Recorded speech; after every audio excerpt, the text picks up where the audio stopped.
Hello students, मैं प्रणय वर्मा स्वागत करता हूं आपका मैग्नेट बेंस हिंदी में। चलिए आज हम करेंगे यूपी बोर्ड से कक्षा 8वीं का अध्याय 1 जिसका नाम है परिमेय संख्याओं पे संक्रियाएं। और आज हम करने वाले हैं इसका एक परिचय और देखते हैं परिचय के अंदर कौन कौन सी टॉपिक है जिसको हम लोग करेंगे जिससे हमारा जो अध्याय है वो बहुत अच्छे से सॉल्व हो जाए। आइए देखते हैं हम अपने जो हमारा अध्याय है उसके इंट्रोडक्शन के अंदर कौन कौन सी ज्यादातर ध्यान देने वाली बातें हैं उसको देखते हैं। चलिए आते हैं। सबसे पहले हम लोग बात करेंगे संख्याओं के ऊपर। भाई देखिए, परिमेय संख्या जो होती है वो तो जो भी है, लेकिन उसके पहले परिमेय संख्या के पहले जो जो संख्याएं आती हैं पहले उनके बारे में तो जानकारी ले लें कि भाई हमारी प्राकृत संख्या क्या होती है, हमारी पूर्णांक संख्या क्या होती है, पूर्ण संख्या क्या होती है। सबसे पहले हम उनके बारे में जानकारी ले लेते हैं। जैसे पहले आपके सामने दी हुई है वो है हमारी पूर्ण संख्या जो स्टार्ट होती है 0 से लेकर अनंत तक। यहां पर आपको कोई भी नंबर नेगेटिव नहीं दिखेगा, ये सारी संख्याएं दिखेगी आपको, सारी पॉजिटिव दिखेगी। उसके बाद आती है आपकी प्राकृत संख्या। प्राकृत संख्या होती है स्टार्ट 1 से जो जाती है अनंत तक। ठीक है, इसके अंदर भी आपको कोई नंबर नेगेटिव नहीं दिखेगा। अब आती है हमारी कौन सी संख्या जिसको कहते हैं पूर्णांक संख्या, जो कहलाते हैं हमारे इंटीजर्स, जो होते हैं हमारे नेगेटिव और पॉजिटिव दोनों। जो आपको यहां पे दिख रहा होगा, यहां पर जो संख्या है वो नेगेटिव भी है पॉजिटिव भी है, तो यह हमारी क्या कहलाती है, पूर्णांक संख्या। हमने तीनों संख्याओं के बारे में पढ़ा। सबसे पहली है हमारी कौन सी, पूर्ण संख्या जिसको कहते हैं होल नंबर। दूसरा है प्राकृत संख्या जिसको कहते हैं नेचुरल नंबर। तीसरा है इंटीजर्स जिसको कहते हैं पूर्णांक संख्या। अब जिसका हम इंतजार कर रहे हैं वो संख्या हमारे सामने आती है जो है आपके सामने परिमेय संख्या। परिमेय संख्या क्या होती है भैया, बहुत देर से इसका इंतजार करते हैं। परिमेय संख्या, परिमेय संख्या, परिमेय संख्याओं पे संक्रियाएं क्या होता है। चलिए आ गई आपके सामने परिमेय संख्या। परिमेय संख्या सबसे पहली बात वो होती है जो P अपॉन Q के फॉर्म में होती है। P अपॉन Q के फॉर्म में होती है। दूसरी बात ये है ये दोनों ही आपस में क्या होती है, ये दोनों ही क्या होते हैं, पूर्णांक होते हैं, पर यहां पर Q0 नहीं होता है। मतलब जो नीचे का भाग होता है ना, जैसे ये P अपॉन Q लिखा हुआ है, अगर यहां पे जो Q है वो अगर 0 नहीं होगा तभी तो ये परिमेय संख्या कहलाएंगी। अगर 0 हो जाएगा तो ये परिमेय संख्या ही नहीं होगी ना। तो चलिए हम इसकी एक बार डेफिनेशन देखते हैं कि भाई ऐसी संख्या परिमेय संख्या कहलाती है जिन्हें P अपॉन Q के रूप में लिखा जा सकता है, जहां P और Q पूर्णांक है और Q does not equal to 0, जो कि मैंने आपको यहां पर बताया। यहां पर एक बात और बताऊं, यह हमारी परिमेय संख्याओं के उदाहरण है। परिमेय संख्या हमारी 1/2, 3/2, ये प्लस में भी होती हैं, -1/2, -3/2, -5/2 और माइनस में भी परिमेय संख्याएं होती हैं। और एक बात आपके नॉलेज के लिए और बता दूं, परिमेय संख्या 0 भी होती है। जी हां, 0 भी एक परिमेय संख्या होती है अगर उसके नीचे में 1 लगा दूं। हां, लेकिन 1/0 कर देता हूं तो ये हमारा मान अनंत पे चला जाता है। ठीक है ना, इसलिए यहां पर हम इसकी बात नहीं करेंगे। 0/1 जो है वो एक परिमेय, मतलब 0 भी एक परिमेय संख्या है, इसलिए हम इसको परिमेय संख्या में भी काउंट करते हैं। चलिए ये तो हो गई हमारी परिमेय संख्या। अब बात करते हैं परिमेय संख्या जो है वो किन किन नियमों का पालन करती हैं। मतलब परिमेय संख्या के जो गुणधर्म होते हैं, जैसे संवृत हो गया, क्रम विनिमय हो गया, सहचार्य हो गया, क्या परिमेय संख्या किन किन शर्तों पर इन नियमों में लागू होती है या नहीं होती है, तो वो तो करके ही पता पड़ेगा। चलिए आते हैं। सबसे पहले परिमेय संख्या संवृत होती है किस किस कंडीशन में। भाई अगर मैं परिमेय संख्याओं को प्लस करूं तो क्या आंसर भी एक परिमेय संख्या आता है। परिमेय संख्या को अगर व्यवकलन करूं तो आंसर भी एक परिमेय संख्या आता है। परिमेय संख्या को अगर गुणा करूं तो भी आंसर एक परिमेय संख्या आता है क्या, या परिमेय संख्या का भाग करूं तो भी क्या आंसर एक परिमेय संख्या आता है। चलिए इन सबको करने के लिए हम लगाते हैं एक टेस्ट, और सबसे पहले हम बात करते हैं योग की। योग में अगर मैं परिमेय संख्या लगाता हूं, जैसे a + b, दो परिमेय संख्याओं का योग क्या एक परिमेय संख्या होता है। तो यहां पे है 3/2 और यहां पर है 7/2। ठीक है, तो यहां पर हमने दो परिमेय संख्या ली। अगर मैं इनको सॉल्व करूंगा तो आपने देखा है कि दोनों के हर समान है, तो इसलिए यहां पर ये दो ऐसा का ऐसा आ गया, और 3 + 7 तो कितना हो गया, 7 और 3 10, तो 10/2 आ गया। ठीक है ना, कितना आ गया ये 10/2। अब यहां पर आप कहोगे कि सर ये तो कट जाएगा, तो बचेगा क्या? 5। भाई ये भी एक परिमेय संख्या है। क्यों? अगर आप इसके नीचे मन लगा दो तो ये भी एक क्या हो जाएगा? परिमेय संख्या हो जाएगा।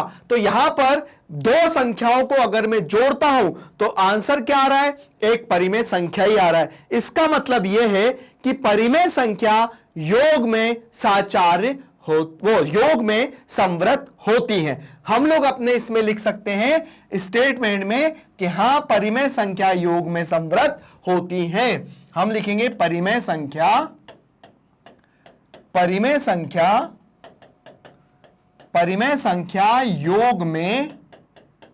योग में समवृत होती हैं।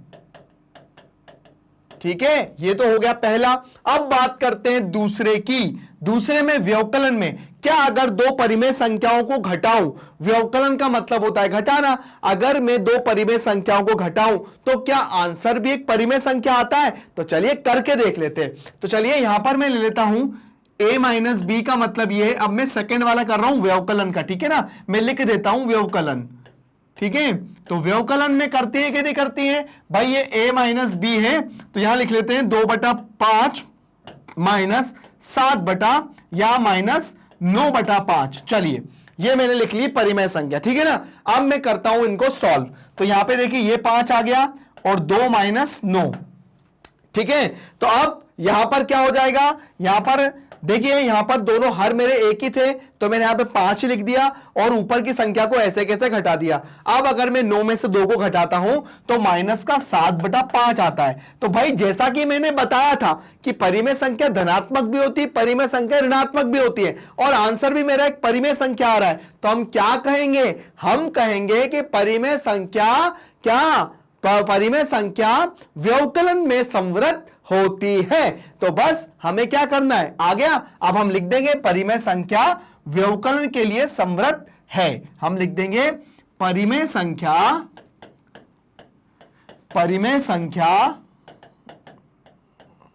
है ना, व्यवकलन में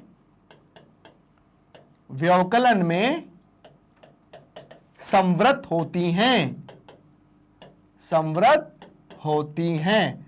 चलिए ये हो गया हमारा परिमेय संख्या का व्यवकलन के लिए समवृत होती है। अब आता है गुणा में। तो चलिए गुणा का टेस्ट कर लेते हैं। क्या दो परिमेय संख्या का गुणा करूंगा तो क्या आंसर भी एक परिमेय संख्या आएगा? चलिए टेस्ट कर लेते हैं। यहां पर हम करेंगे a गुणा b, मतलब 2/3 गुणा 2/5। ये दो परिमेय संख्या ले ली। अब मैं गुणा करता हूं तो ये कितना हो जाएगा? 4 और 3 पंजे 15। देखिए आंसर भी मेरा क्या आ रहा है? एक परिमेय संख्या आ रहा है। तो हम क्या लिखेंगे?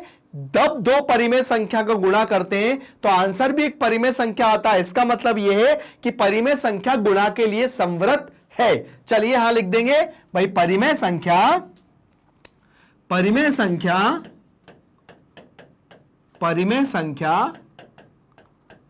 गुणा के लिए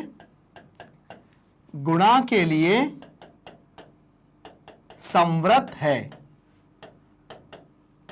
परिमेय संख्या गुणा के लिए समवृत है। तो यहां पर हमारी जो 3 नियम हमने किए परिमेय संख्या के लिए कि परिमेय संख्या योग में, व्यवकलन में, गुणन में क्या हो रही है? समवृत हो रही है। अब एक बचा भाग। देखिए भाग के लिए एक शर्त होती है। वैसे तो जो परिमेय संख्या का भाग करूंगा तो आंसर एक परिमेय संख्या डेफिनेटली आएगा, पर अगर मैं 0 को लेकर चलूंगा तो फिर आंसर 0 नहीं आएगा। मतलब तब आंसर परिमेय संख्या, मतलब हम कहेंगे कि भाग के लिए समवृत नहीं होगी अगर मैं 0 को इंक्लूड करता हूं। हां, अगर मैं 0 को हटाकर अगर बताता हूं तो हां परिमेय संख्या भाग के लिए भी समवृत होती है। कैसे? चलिए हम लिखेंगे यहां पर भाग, तो आ जाएगा 3/2 भाग 1/5। ये मैंने लिख दिया, ठीक है। अब अगर मैं इसको सॉल्व करूंगा तो क्या हो जाएगा? 3/2 गुणा में 5/1। यहां पर क्या हो गया? ये इनका जब भी यहां पे भाग का निशान हटता है, गुणा का निशान लगाता हूं तो यहां पर क्या हो जाएगा? ये संख्या ऊपर और ये संख्या नीचे आ जाएगी। तो बस यहां कितना हो जाएगा? 5 या 15 और बटा 2। तो ये परिमेय संख्या क्या हो गई? यहां पर परिमेय संख्या जो हो गई, आंसर भी एक परिमेय संख्या आया। तो हम लिख सकते हैं कि परिमेय संख्या भाग में संवृत होती हैं जीरो को हटा दिया जाए तो यहां हम लोग इसका भी लिख सकते हैं। तो आया समझ में कि परिमेय संख्या यहां पर संवृत में योग घटाना मतलब योग व्यवकलन गुणा और भाग के लिए संवृत है। बट भाग के लिए मैं बता रहा हूं, मेरी बात ध्यान से सुनना, भाग का मतलब यह है कि जीरो को मैं हटा दूं तब तो वो हो रही है, और अगर हटाता नहीं हूं तो फिर वो संवृत नहीं मानी जाएगी भाग में। आया समझ में। चलिए आते हैं अपने अगले नियम पर, परिमेय संख्या क्रम विनिमय नियम का पालन करती है कि नहीं। चलिए नेक्स्ट टॉपिक पे आते हैं। नेक्स्ट टॉपिक हमारा क्या कहता है, चलिए आते हैं नेक्स्ट टॉपिक पे। अब आता है क्रम विनिमय, जिसको कहते हैं कम्युनिटेटिव प्रॉपर्टी। अब यहां पर मतलब ये होता है क्रम विनिमय, सबसे पहले क्रम का विनिमय। क्रम का विनिमय का मतलब क्या होता है, क्रम को बदलने पर क्या परिमेय संख्या क्रम को बदलने पर क्या होती है, मतलब क्रम विनिमय होती है परिमेय संख्या योग में। तो चलिए टेस्ट कर लेते हैं। देखिए सबसे पहले मैं आपको बताऊं, अगर मैं योग की बात करूं तो योग का मतलब यह होता है यह है क्रम, यह है क्रम, ठीक है ना। अगर मैं क्रम को बदल दूं, इसका मतलब यह है b+a कर दूं, तो क्या परिमेय संख्या योग में क्रम विनिमय होती है। फॉर एग्जाम्पल यहां मैंने लिया 5/2 और यहां लिया मैंने 7/2, ठीक है, ये मैंने ले लिया। अब उसके बाद यहां पर अगर मैंने ले लिया 7/2 और यहां पर ले लिया 5/2, ये ले लिया, मतलब मैंने क्रम को बदल लिया। यहां पे 5/2 था, यहां पे 7/2 था, तो यहां पे मैंने 7/2 यहां पे 5/2 ले लिया। अब देखिए यहां पर चूंकि 2 था तो 2 ही ले लिया। अब यहां पर 5 और 7 और यहां पर भी 2 ले लिया और यहां पर हो गया 7+5। उदाहरण कुछ भी ले सकता हूं, ध्यान रखना कुछ भी हो सकता है उदाहरण, आप उसका टेंशन मत लीजिए। ये तो मैंने उदाहरण के लिए समझाया, आप दूसरा उदाहरण लेके समझना, ठीक है ना। तो ये हो गया 7 और 5 12/2 और ये भी 12/2। तो यहां पर क्या हो गया, दोनों पक्ष बराबर आ गए, मतलब मेरा LHS बराबर RHS आ गया। इसका मतलब यह है कि परिमेय संख्या योग में क्या होती है, क्रम विनिमय होती है। तो आप इस पे यहां पे टिक लगा दो कि परिमेय संख्या क्या हो गई, योग में क्या हो गई, क्रम विनिमय हो गई। तो यह हो गया हमारा पहला तो सेटिस्फेक्शन हमको मिल गया कि भाई हमारा बायां पक्ष बराबर दायां पक्ष आ गया, LHS बराबर RHS आ गया। अब देखते हैं क्या परिमेय संख्या व्यवकलन में होती है, क्रम विनिमय होती है। तो चलिए व्यवकलन के लिए देख लेते हैं। तो हम एक काम करते हैं, हम ये उदाहरण यही ले लेते हैं, उदाहरण B हम यहां डाल लेते हैं व्यवकलन, ठीक है, और यहां पे लगा देते हैं माइनस और यहां पे भी लगा देते हैं माइनस, यहां माइनस, ठीक है ना, यहां माइनस और यहां माइनस। चलिए आ गया समझ में, दिख रहा है ना आपको मैंने क्या किया, यहां पे मैंने माइनस माइनस लगा दिया। यहां पे देखिए ये A-B था या B- हो गया, यहां मैंने क्रम भी बदल दिया और यहां पे जैसा जैसा होना था वैसा कर दिया। अब देखिए यहां पे मैं 5 में से 7 में से 5 को घटाता हूं तो यहां कितना आ जाएगा, माइनस का 2/2 और यहां कितना आ जाएगा 2/2, ठीक है ना। मतलब यहां पर क्या आया, माइनस का 2/2 और यहां पे 2/2 आया, क्योंकि यहां पे माइनस का 7 में से 5 जाएगा तो माइनस का 2/2 आएगा और यहां पे 7 में से 5 उठाऊंगा तो प्लस का 2/2 आएगा। तो यहां पे मैं कैंसिल करूंगा तो यहां -1 यहां पे +1। तो आपने देखा मेरे दोनों पक्ष बराबर नहीं हो रहे हैं। इसका मतलब क्या है, परिमेय संख्या व्यवकलन में क्रम विनिमय नहीं है। इसका मतलब हमारा व्यवकलन नियम यहां पे क्या हो गया, व्यवकलन नियम यहां पे लागू नहीं हुआ। क्यों, क्योंकि भाई जब दोनों पक्ष मेरे बराबर नहीं आ रहे तो इसका मतलब क्या हो गया, परिमेय संख्या व्यवकलन में क्रम विनिमय नहीं होंगी। तो ये आपके सामने लिखा हुआ है, ठीक है ना। क्यों नहीं, क्योंकि यहां पर मेरे दोनों पक्ष बराबर ही नहीं है, ठीक है ना। तो यहां पर हमने एक उसी उदाहरण को लेकर समझा, आप दूसरे उदाहरण को लेकर भी इसको समझ सकते हो। अब आया तीसरा, क्या परिमेय संख्या गुणा में क्रम विनिमय है। तो चलिए गुणा में कर लेते हैं। गुणा के लिए ये गुणा का निशान और ये गुणा का निशान, यहां गुणा का निशान, यहां गुणा का निशान। चलिए अब इतना मिट जाएगा, ठीक है ना। गुणा के निशान में क्या हो गया, ये देखिए उदाहरण आपके सामने लिखा है, यहां पर हम C की बात कर रहे हैं, ठीक है ना, C की बात कर रहे हैं। अब देखिए ये कितना हो जाएगा, 7×5 35/4 और ये कितना हो जाएगा 7×5 35/4।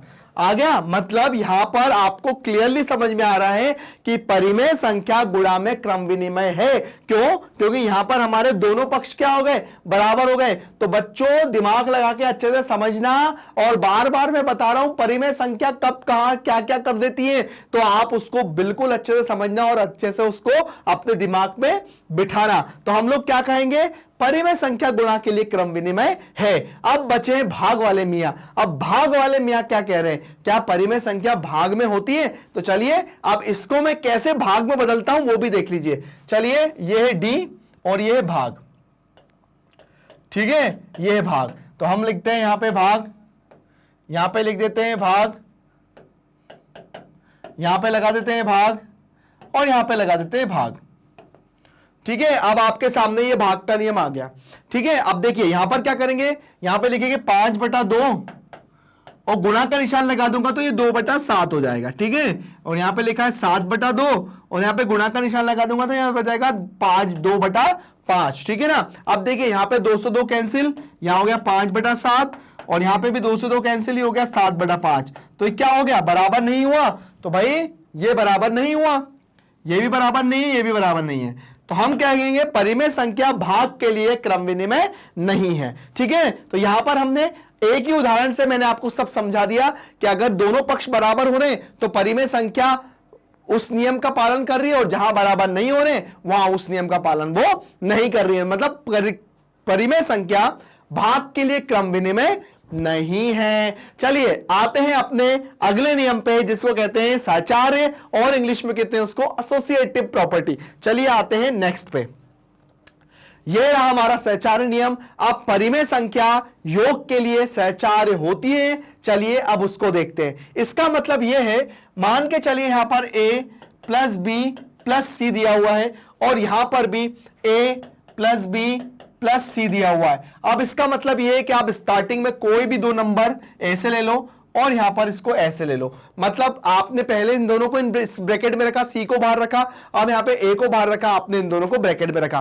बस यही होता है हमारा सहचार्य नियम। मैं आपको इसलिए ये पहचानना बता रहा हूं क्योंकि जब हम लोग अपने क्वेश्चंस करेंगे तो कभी कभी क्वेश्चंस दिए रहते हैं, हमें पहचानना पड़ता है कि ये कौन से नियम से हुआ, इसलिए हमने आपको ये बताया। चलिए यहां पर लिखा हुआ है, भाई यहां पर भी मुझे दोनों पक्ष बराबर करना है। क्या मेरे दोनों पक्ष सहचार्य नियम में होंगे कि नहीं होंगे योग में? चलिए यहां पे एक ही जगह रख लूंगा 3/2, यहां पे 5/2 और यहां पे 1/2। ठीक है, अब यहां पर क्या होगा, यहां पर 3/2 हो जाएगा, 5/2 हो जाएगा और यहां पे 1/2 हो जाएगा। ठीक है ना। चलिए तो यहां पे 3/2 तो ऐसा कैसे रखा, प्लस यहां 2 ऐसे ही रहेगा और 5 + 1 हो जाएगा। ठीक है ना। और यहां पे 2 ऐसे ही रहेगा, यहां पे 3 + 5 और यहां पे 1/2 हो जाएगा। ठीक है ना। चलिए ये 3/2 + 6/2 ये हो जाएगा 8/2 + 1/2। ठीक है ना। अब देखिए ये तो 2 तो ऐसा कैसे ही रहेगा और यहां आ जाएगा 3 + 6। मैंने कैंसिल नहीं किया है क्योंकि आप लोग कैंसिल करने से हो सकता है कि थोड़ा सा आप लोगों को करने में दिक्कत हो जाए। चलिए ये हो जाएगा 2 ऐसा कैसे ही रहेगा और ये हो जाएगा 3 + 6 और यहां पे 2 ऐसा कैसे ही रहेगा और हो जाएगा 8 + 1। तो 6 और 3 कितना होता है, बता दो जल्दी से। 6 और 3 9/2 और ये भी 9/2। तो यहां पर हमारी जो संख्या है, जो हमारा नियम लगा सहचार्य नियम, योग के लिए क्या हो गया, बिल्कुल ठीक हो गया। तो हम कहेंगे परिमेय संख्या योग के लिए सहचार्य होती है। तो यहां पर यह हमारा हो गया नियम। चलिए आगे आते हैं, एक बार आप इसको अच्छे से देख लीजिए, फिर हम अपने अगले नियम की तरफ आते हैं, देखते हैं अगला नियम क्या कह रहा है। यहां हमारा हो जाता है क्रम विनिमय। क्रम विनिमय भी किया हमने, समृद्ध भी किया। अब हम जो कर रहे हैं सहचार्य कर रहे हैं। अब सहचार्य में हमारी संख्याएं क्या क्या कह रही हैं, आप उसकी तरफ ध्यान दे रहे हैं। चलिए आते हैं नेक्स्ट पे। क्या परिमेय संख्या व्यवकलन में, घटाने में, है ना, घटाने में सहचार्य होती है? तो चलिए यहां पर भी हम रखकर देख लेते हैं। तो चलिए यहां पर जैसे मान के रखते हैं 1/2, 3/2 और 5/2 और यहां रखते हैं 1/2, 3/2 और 5/2, ठीक है ना। चलिए ये कितना हो जाएगा 1/2 और ये 2 ऐसे ही रहेगा और 3 - 5 हो जाएगा, ठीक है ना। और यहां रखेंगे 1/2, मतलब 2 तो ऐसा कैसे ही रहेगा यहां पर, और ये हो जाएगा 1 - 3 और ये हो जाएगा 5/2, ठीक है ना। जब भी ध्यान रखना, कभी भी हमारे हर में संख्या एक ही रहती है तो वो एक ही हो जाता है उसका एलसीएम, और ऊपर की संख्या ऐसी कैसी आ जाती है, ठीक है। तो ये 1/2 माइनस ये हो जाएगा, ये माइनस है, ये कितना है, ये माइनस का 2 आएगा, तो माइनस का 2/2 रहेगा, ठीक है ना। ये अच्छे से समझना। और उसके बाद ये कितना हो जाएगा, माइनस का 2/2 ले लिया, ठीक है। ये हो जाएगा माइनस का 2/2 माइनस का 5/2, ठीक है। ये ऐसा हो जाएगा। अब अगर देखिए मैं 2/2 को भी कैंसिल नहीं कर रहा हूं ताकि आप लोगों को एलसीएम लेने में दिक्कत ना हो, तो यहां पे हो जाएगा 1/2 प्लस 2/2 और यहां पर हो जाएगा 2/2 माइनस 5/2। जब आप इसका एलसीएम लेंगे तो यहां पर हो जाएगा 3/2 और यहां हो जाएगा माइनस का 7/2। तो यहां आपने देखा कि यहां पे मेरे दोनों ही पक्ष बराबर नहीं आ रहे, है ना। आप इसको एक बार चेक भी कर लीजिए मैंने किया क्या, देख लीजिए एक बार अच्छे से। हो सकता है भाई इंसान है, मनुष्य है, हो सकती है गलती, कोई दिक्कत नहीं है, पर एक बार फिर भी चेक कर लेते हैं।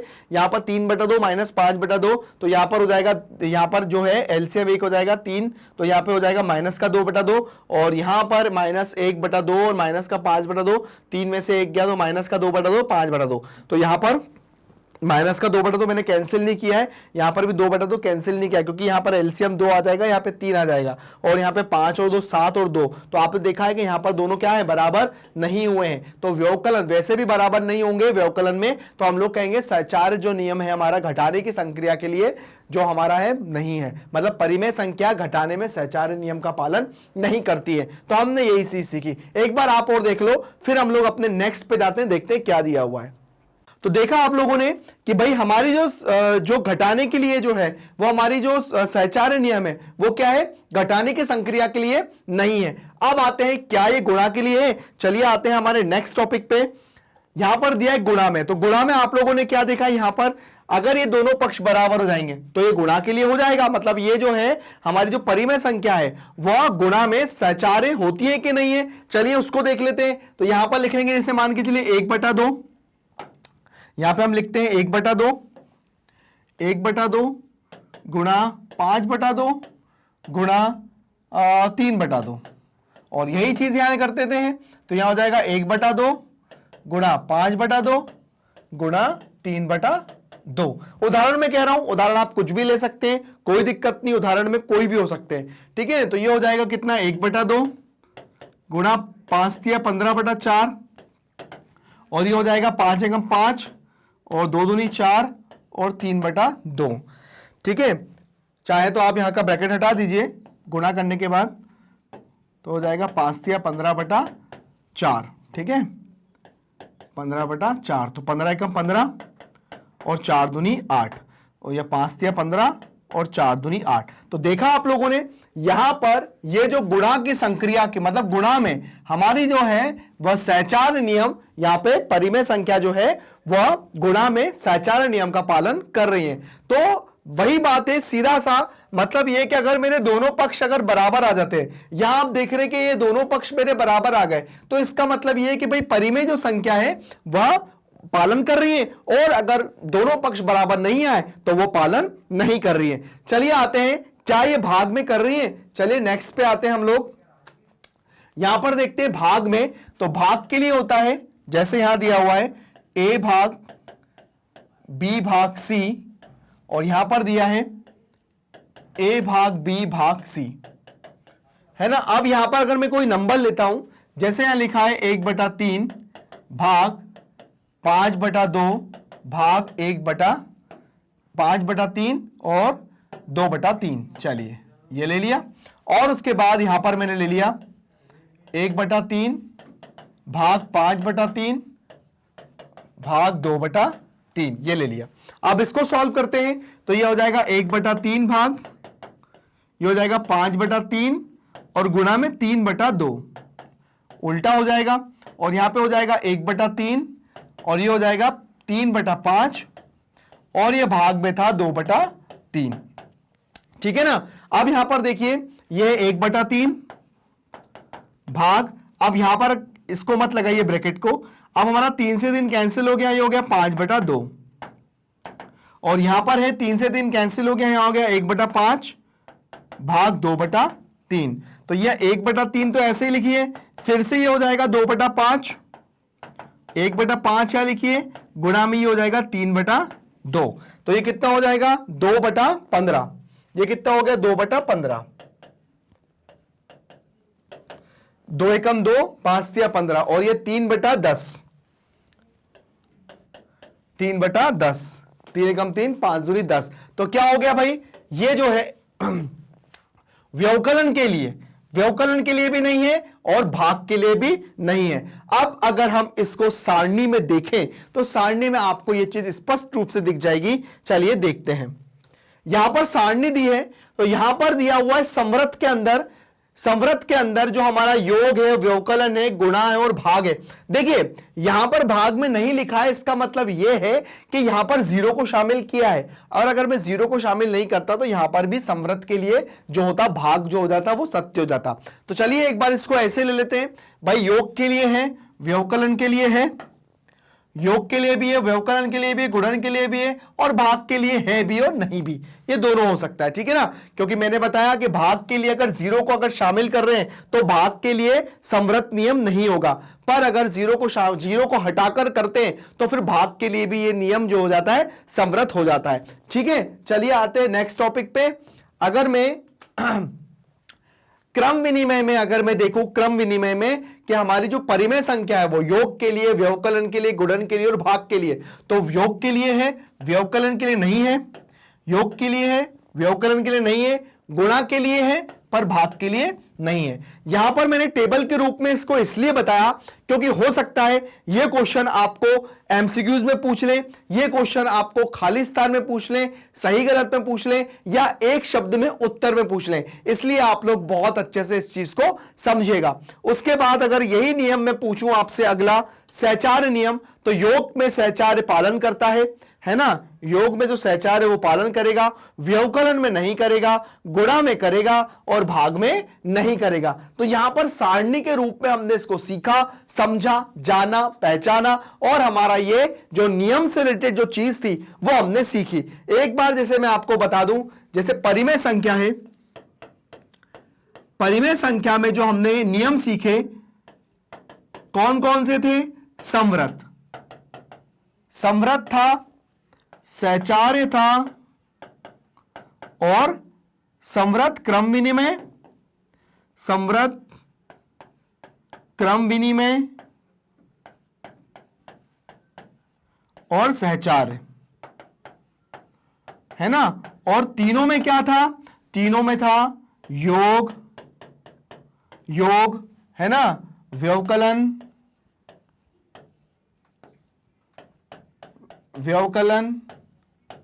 और गुणा और भाग।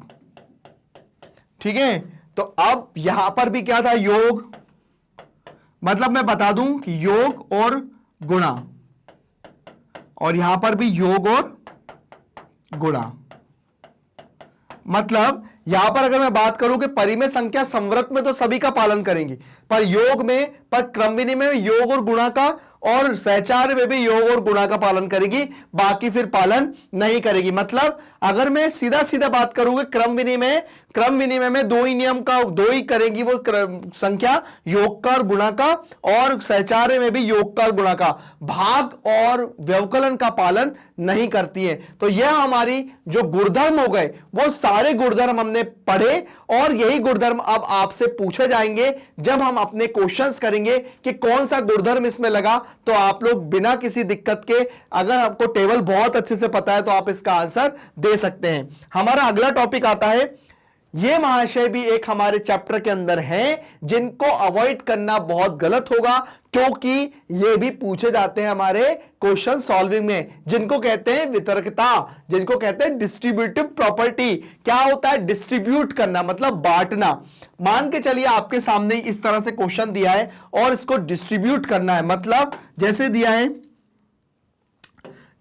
2/3 और 5/2 प्लस 1/3 इसको डिस्ट्रीब्यूट करना है। डिस्ट्रीब्यूट का मतलब ये होता है कि भाई इसको इसके साथ लिखूंगा, मतलब 2/3 गुणा 5/2 प्लस 2/3 गुणा 1/3 डिस्ट्रीब्यूट कर दिया मैंने, बांट दिया इसको इसके साथ और इसको इसके साथ। तो क्या हो जाएगा, यहां पे 2 तो 2 कैंसिल हो जाएगा, तो 5/3 प्लस 2/9। अब इसको आप सॉल्व कर लो। मतलब डिस्ट्रीब्यूट का मतलब ये होता है कि आप इसको कैसे बांट करके सॉल्व कर सकते हो। तो ये आपसे अगर क्वेश्चन ऐसे फॉर्म में पूछा जाता है तो आप इसको इस फॉर्म में लेके सॉल्व करो, और अगर ऐसे पूछा जाता है तो आप इसको इस फॉर्म में लेके सॉल्व करो और अपना आंसर लाना है। मतलब दोनों ही बातों में एक बात सामने आती है कि हमारा आंसर लेकर आना है कि हमको आंसर क्या आएगा। तो चलिए ये तो समझ में आया, यही डिस्ट्रीब्यूटिव प्लस में भी होती है और यही माइनस में भी होती है। माइनस में क्या होता है, अगर मैं इसको ऐसा लिख दूं कि 2/3 5/2 और 1/3, तो इसका मतलब होता है 2/3 गुणा 5/2 माइनस 2/3 गुणा 1/3। तो ये हो गया, इसको डिस्ट्रीब्यूट कर दिया। तो बीच में काय का निशान आ गया, माइनस का निशान आ गया, यहां पे प्लस का निशान था। तो डिस्ट्रीब्यूटिव प्रॉपर्टी जो होती है, जिसको कहते हैं वितर्कता, जो हमारे सामने अभी लिखा हुआ है और आपने भी इसको बहुत अच्छे से समझ लिया। तो देखा आप लोगों ने, नियम तो बहुत अच्छे हैं, बहुत बढ़िया है, पर थोड़े से समझ में आ जाए तो हम लोग इसको बहुत अच्छे से कर सकते हैं। अपना अगला टॉपिक आता है, यहां पर नेक्स्ट टॉपिक है योज्य तत्समक। यहां पर लिखा है शून्य का नियम भी जिसको कहते हैं कि परिमेय संख्याओं के लिए शून्य योज्य तत्समक है। भाई अगर 0 से किसी संख्याओं को प्लस करता हूं तो आंसर क्या आता है, संख्या आता है।